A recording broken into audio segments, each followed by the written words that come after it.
En los primeros dos episodios con el doctor Rafael Bielsa hemos hablado de su vida, de su compromiso político, de sus cargos políticos y ahora en este tercer episodio vamos a hablar de Rafael Bielsa, el escritor, el poeta, el amante de fútbol.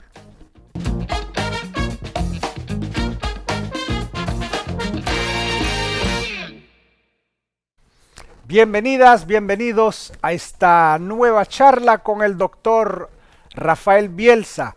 Tercera charla, tercer episodio. Buenos días, buenas tardes a todos. Hola, don Rafael, ¿cómo está usted? Muy bien, ¿cómo está usted? Muy bien, gracias. Vamos a seguir nuestro intercambio y vamos a hablar de usted como escritor. Usted es un escritor prolífico como todos los escritores, es ante todo un gran lector. Nos comentó en el primer episodio que usted de joven solía leer mucho. ¿Quiénes son los lectores, los autores, perdón, y las obras que lo han impactado más?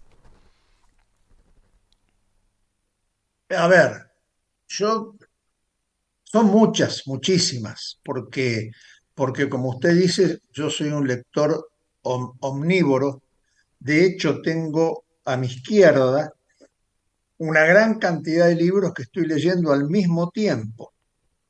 Un libro de Ariel Dorfman, el último que publicó, estoy releyendo un libro de la trilogía de Primo Levi, estoy leyendo de Carlos Droguet un libro sobre la muerte de Allende, y siempre estoy así, siempre estoy con muchas lecturas. A ver, si yo tuviera que elegir tres obras, elegiría en primer lugar La búsqueda del tiempo perdido.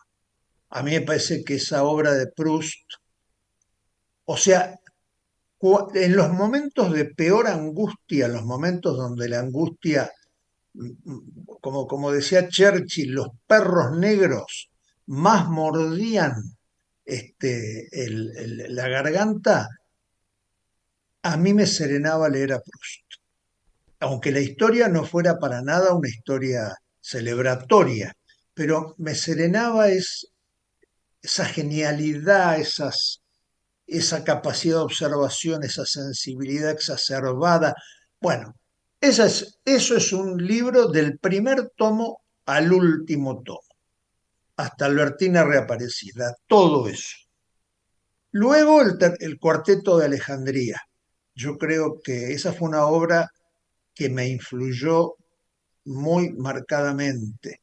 Este, Me influyó de muchas maneras, los cuatro tomos por igual. Poquito menos el último, Clea, pero Justin, Mountolive y Baltasar fueron libros que siempre los releo. Y en tercer lugar, la obra de Joyce. Tanto la obra convencional, este, eh, sí, podríamos llamarla la obra convencional, la inicial, inclusive el Finnegan's Wake, que es una obra experimental muy difícil de todo, de comprenderla, de traducirla, de transformarla en una obra de teatro. Ahora, en el medio hay un océano de escritores que me han impresionado, ¿no es cierto? ¿Qué sé yo? Le podría decir desde para hablarle de uno, de miles que le podría decir, ¿no? Desde Carrer, hace poquito murió Limonov, uno de sus retratados, hasta la nueva literatura sudamericana que está repleta de autores. Eh, Mire, la verdad es que disfruto mucho de la lectura y disfruto mucho de los buenos escritores. Y un buen escritor uno lo puede encontrar en alguien que no es escritor, sino que ha escrito algo, ¿no? Sin ser escritor. Hace poco, un amigo mío que viajó a Palestina, un amigo mío palestino, intendente de acá de Recoleta, una repartición dentro de Santiago Metropolitano, Daniel Jadwe, escribió un libro sobre ese viaje. Él viajó a visitar a sus parientes y honrar las tumbas de sus antecesores y bueno, y contó un poco el espanto de querer entrar a su tierra y de no poder, de que le hicieran problemas burocráticos y que lo trataran mal y que lo hicieran morir de sed y de que no le dirigieran la palabra y no le contestaran las preguntas. Y es un magnífico libro, un magnífico libro. Entonces, él no es un escritor, él es un político del Partido Comunista, pero, pero el libro es un magnífico libro. Entonces, hay que ser, hay que ser. Yo soy desprejuiciado en la elección de las lecturas que hago o que haré. Don Rafael, usted es un escritor exitoso. Su último libro se titula Lawfare y es un gran éxito comercial. ¿Qué nos puede decir al respecto?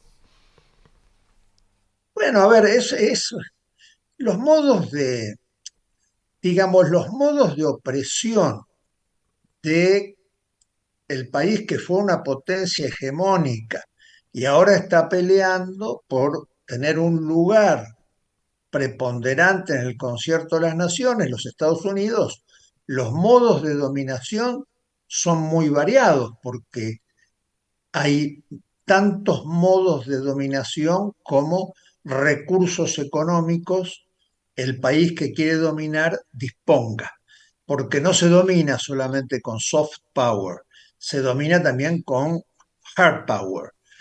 Y bueno, y a mí me parece que esta última etapa es una etapa donde por lo general, sacando excepciones, las Fuerzas Armadas están muy desprestigiadas en todos nuestros países, han encontrado en el Poder Judicial y en ciertos sectores, estamentos del Poder Judicial, eh, digamos, una tierra que es fértil y han empezado a trabajar con la persecución judicial y mediática de referentes de la política que ponen en riesgo las maxiganancias del capital concentrado, porque se trata de eso, se trata de continuar en esta locura de la fase actual del capitalismo, que es una fase de un altísimo componente financiero respecto del componente productivo de bienes y servicios, de de un monopolio en la producción de la tecnología, que quiere decir un monopolio en la conformación de las nuevas subjetividades. Los chicos conforman sus subjetividades con el celular y con productos derivados de lo audiovisual. Es más, las películas de cine están adoptando el formato de los juegos de máquinas, de máquinas de juego. Entonces, usted piense, la hipervaloración de la apropiación financiera, el monopolio de la producción de la tecnología, la intervención en cuanto conflicto en el mundo sea medianamente, potencialmente perjudicial para los intereses de los Estados Unidos. Y la declaración prácticamente de cualquier cosa como un problema de seguridad nacional hace una fase del capitalismo muy opresiva, muy opresiva. Entonces, siempre ha habido gente que ha sufrido, y cuando uno ve los números es cierto que, que, que hoy la gente que sufre por pobreza es menos que en 1900. Ahora, también es cierto que nunca la concentración en la apropiación de la renta ha sido tan brutal como ahora. Cada vez menos gente, por eso Rockefeller decía siempre es mejor tener 13 hijos que 13 millones de dólares. Porque cuando uno tiene 13 hijos, no quiere tener 15. En cambio, cuando uno tiene 13 millones de dólares, quiere tener 26 y quiere tener 52. Entonces, es el fenómeno de los ricos, como se llaman, como dicen en Estados Unidos, the billionaires.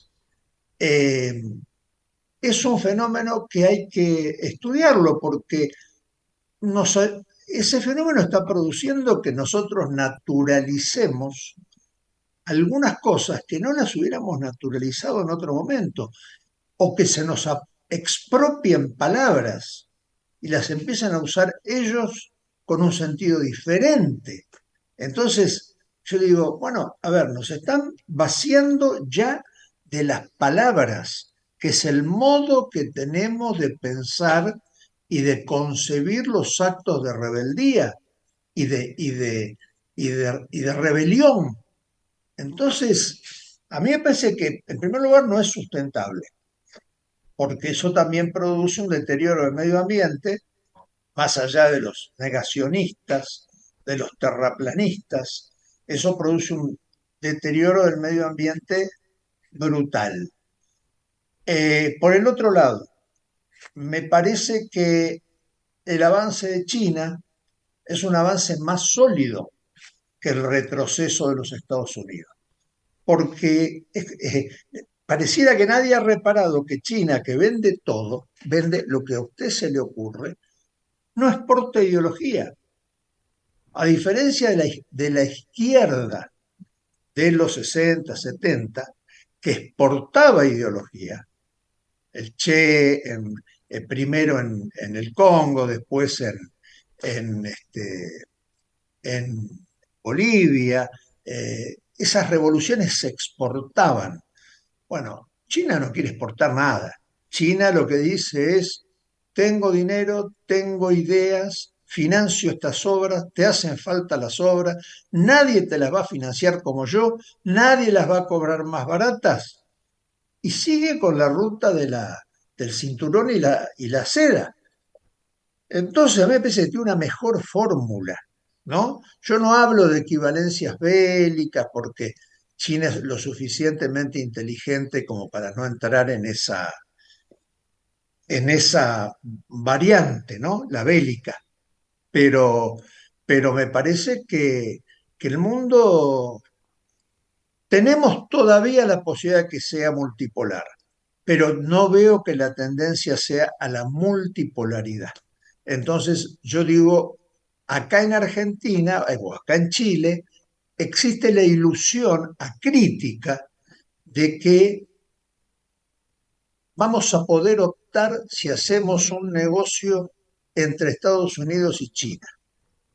Hoy puede ser, pero la tendencia es a que no vamos a poder optar, a que en algún momento algunos de los dos nos van a decir, si es conmigo, no es con él, y si es con él, no es conmigo. Y más adelante van a decir, es conmigo. Ni siquiera vamos a tener la posibilidad de pensar a dónde nos inclinamos. Entonces yo no veo un futuro pacífico, multilateral, con distintos puntos de agrupamiento. Yo lo que veo es como dos enormes aspiradoras que a medida que crecen necesitan más recursos, que manejan los precios por las compras por volumen, en un comercio que se ha enrarecido con cadenas logísticas que han aumentado inusitadamente de precio, con restricciones financieras internacionales. Parece que es un mundo para nuestros países, un mundo muy complejo, muy complejo. Don Rafael, además de ser escritor, usted es poeta. Ha escrito varias obras como Espejo Negro o Esplendor. Yo tengo una pregunta para usted. ¿Cuál es el papel de la poesía? Bueno, a ver, claro, es hermosa la pregunta, porque es la pregunta que jamás se haría un verdadero poeta. porque uno escribe a pesar de uno mismo. Uno escribe, hay una frase de Caetano Veloso en una canción que dice, yo solo canto lo que no puedo callar. Bueno, esa es la poesía. La poesía es las palabras se desposan, se contraen matrimonio a pesar del poeta. Y muchísimas veces el poeta escribe cosas y no sabe la magnitud que tiene en el alma de una persona sensible eh, este, es el impacto de esas palabras. Entonces, lo que ha sucedido, y es perfectamente entendible, que los poetas durante muchísimos años eran como augures sociales, o sea, pronosticaban lo que iba a pasar.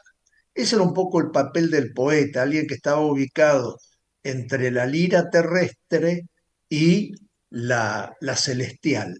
Bueno, ahora no es tan así porque la gente lee poca poesía y porque el poeta no es alguien prestigioso.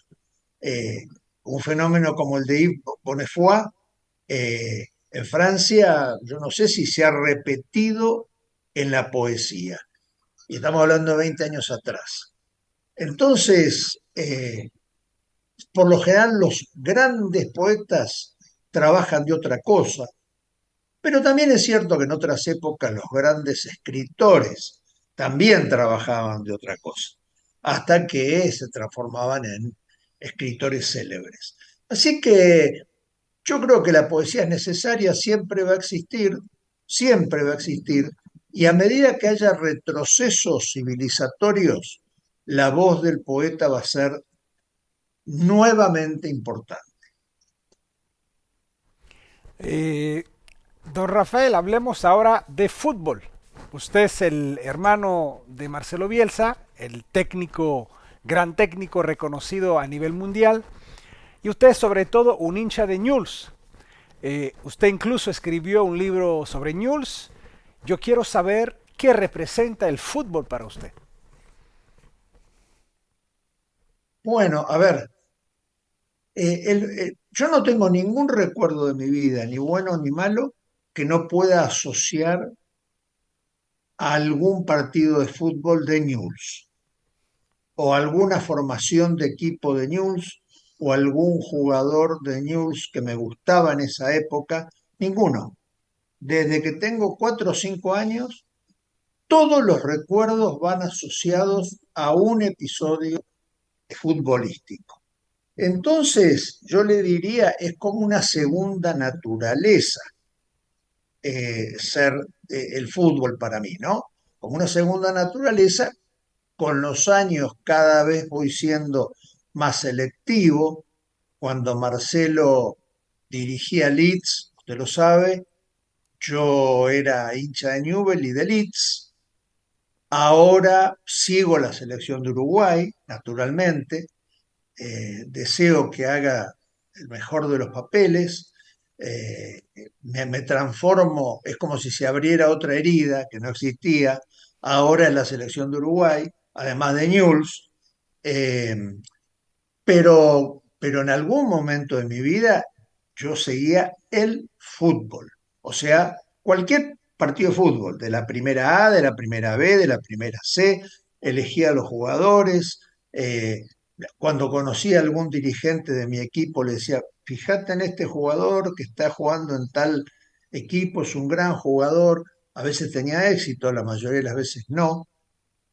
Pero bueno, también le tengo que decir, Salim, que desgraciadamente la economización del fútbol lo ha hecho menos atractivo, no más atractivo. A mí me parece que el fútbol era mucho más atractivo cuando tenía una proximidad con el amateurismo. Ahora, a más profesionalismo, menos posibilidad de sentimiento. ¿Cómo hace uno para enamorarse de un jugador y transformarlo en ídolo en 6 meses? Vienen, juegan 6 meses, se van. eh, no, está perdiendo esa humanidad esa escala humana que lo hacía tan entrañable, según mi modo de ver las cosas. Otros pensarán otra cuestión. Don Rafael, ¿qué simboliza la figura de Diego Maradona para el pueblo argentino? Y bueno, a mí me parece que Diego Maradona es al mismo tiempo el que todos hubiéramos querido ser y el que somos, pero no nos atrevemos a confesar. Entonces, por eso es que es tan totalizador. Nosotros lo queremos mucho a Messi, sin embargo a Diego lo idolatramos. A mí Diego nos conmueve, Messi nos deleita, son sentimientos diferentes.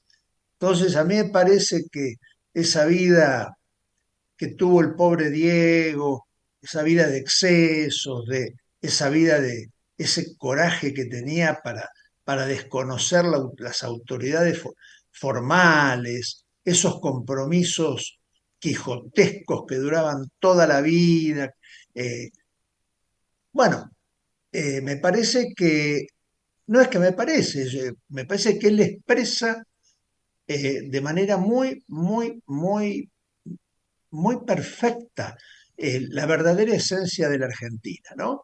Es decir, individuos capaces de hacer una genialidad, pero también de robarse un tenedor en un restaurante. Y eso era Diego, Diego era eso. Y entonces nos quedamos con la boca abierta en sus momentos de genialidad y en sus momentos de debilidad nos reímos por lo bajo, sin mostrar mucho, pero como diciendo, ay, este Diego, ¿no? Eh, lo amamos, es una persona a la que amamos. Don Rafael, una pregunta sobre América Latina. ¿Cómo ve usted la América Latina actual? ¿Cuáles son, según usted, los principales desafíos del continente? Muy difícil hablar del continente, querido Salim, porque yo creo que es uno de los momentos de mayor fragmentación eh, que recuerde desde desde los 80, uno de los momentos de mayor fragmentación donde se han desacoplado los procesos. Por eso son procesos breves, cortos. Entonces usted eh, termina un gobierno progresista mientras en otro país acaba de ser elegido, no se puede hacer la masa necesaria, el volumen, para poder enfrentar en los organismos multilaterales con una sola posición algunos temas. Entonces, me parece que cada país tiene su agenda. ¿En qué lugar pone usted a Perú, que es un país que vive hace 10 años con una crisis de institucionalidad tremenda, tremenda? ¿En qué lugar pone a Colombia que después de muchísimos años de hegemonía de la derecha y de algunas derechas este, que estaban en el borde, ahora afronta un mandato de izquierda que como todos los procesos sociales son más largos que los periodos gubernamentales, tienen procesos de maduración que son propios. Entonces las constituciones no toman en cuenta, no tomaron en cuenta la velocidad del cambio actual. Entonces, los tiempos del cambio actual. Entonces, porque en definitiva, ¿de qué se trata? De una operación cultural. Usted tiene que acostumbrar a la gente a que lo que conseguía de una manera, si lo busca de otra, también lo va a conseguir, pero le va a permitir entrar a otros que estaban fuera del juego. No es sencillo, es difícil.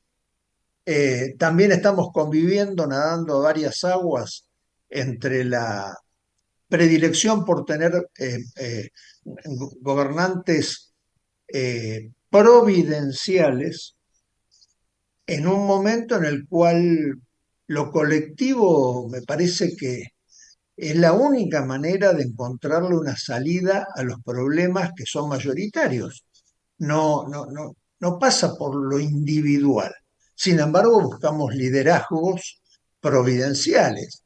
Bueno, es una época de mucha confusión en mucha gente, que además, por añadidura, no tiene demasiado tiempo para ver cómo responde sus preguntas existenciales, cuando no sucede que tampoco tiene las herramientas para conceptualizarlas. Entonces es muy difícil hablar de una América Latina, muy difícil hablar de una Sudamérica, y otra vez, eh, como me dijo una vez un salvadoreño, comiendo al conejo de a uno hasta la raza se acaba. Claro, y eso somos nosotros, conejos que nos están comiendo de a uno.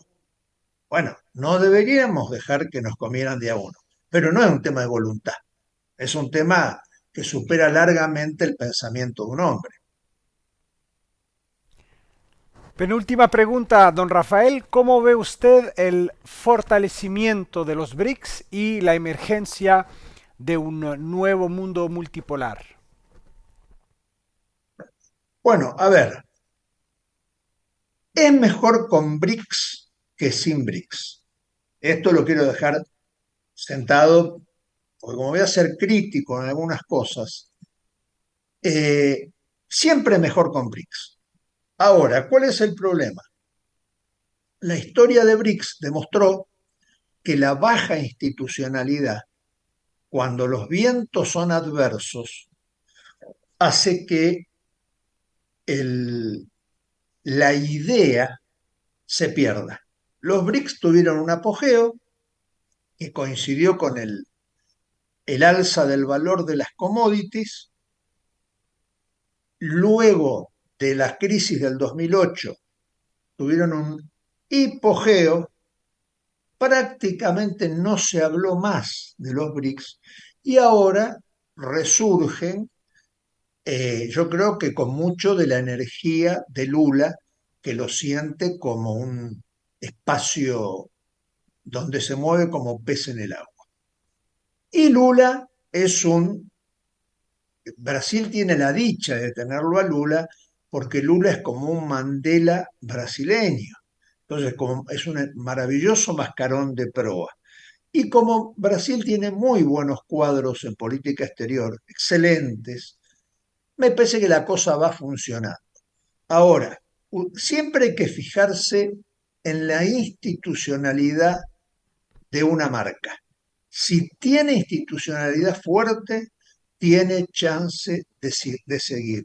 Si tiene institucionalidad débil, es muy vulnerable que siga.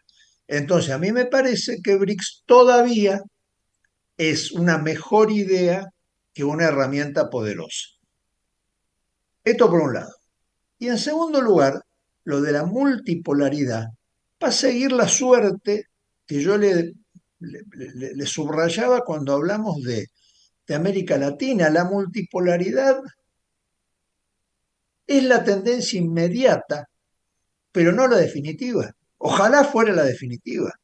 A mí me parece que como cuando se hunden los barcos, te vio que se produce, por eso todos los marineros dicen, tomen distancia, tomen distancia, tomen distancia, porque el barco con su volumen absorbe lo que está cerca.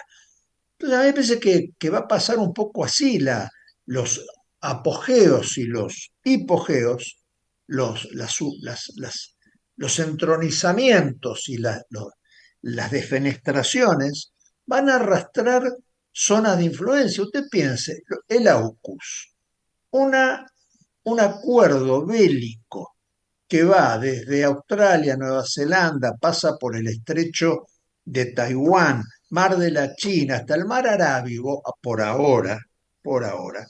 Yo tengo la tesis de que ahora van a hacer lo mismo en el Atlántico, desde el Polo Norte hasta la Antártida. Igual, que es decirle a China hasta acá, no más allá de África. Ahora le han dicho, no más allá del Indo-Pacífico, van a hacer lo mismo de este lado. Entonces, eh, ahí usted tiene a Filipinas, a Vietnam, tiene una enorme cantidad de alineamientos, no sé, no se, y acuerdos de libre comercio, Corea del Sur. Bueno, no se rompe eso de un día para el otro. Va a tener que languidecer.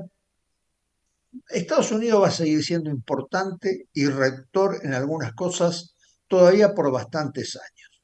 Y, y yo no recuerdo que a la Argentina Estados Unidos le haya beneficiado en ninguno de los procesos distributivos que vivió. Por lo tanto, no es una buena noticia. Última pregunta, querido don Rafael. Usted es un gran conocedor de Francia. Yo quisiera saber qué representa Francia para usted. Bueno, si, si el fútbol en algún momento fue una segunda naturaleza, Francia es una tercera naturaleza porque desde mi madre y mi abuela hablaban, mi abuela materna hablaban en piemontés, que es una lengua que tiene una vecindad con Francia. Luego yo empecé a estudiar francés muy chiquito, entonces desde Monsieur y Madame Vincent hasta La Condición Humaine, nada de lo francófono me es ajeno. Por lo tanto, es como hablarle de un miembro, ¿no? De un brazo, de una mano. Podría usar esa metáfora, porque es un país extraordinariamente importante, porque otra vez, ¿no? Porque me resulta difícil encontrar episodios que no asocie a algún episodio que esté vinculado con un libro en francés, del idioma, etcétera, etcétera, etcétera. Es una entidad sumamente importante en mi constitución y lo sigue siendo en mi vida cotidiana. Mil gracias, querido don Rafael, por esta apasionante, enriquecedora y profunda charla. Es un gran honor para nosotros empezar este ciclo de charlas en castellano con usted. Gracias, gracias, gracias y espero que podamos tener la oportunidad de escucharlo otra vez por este medio.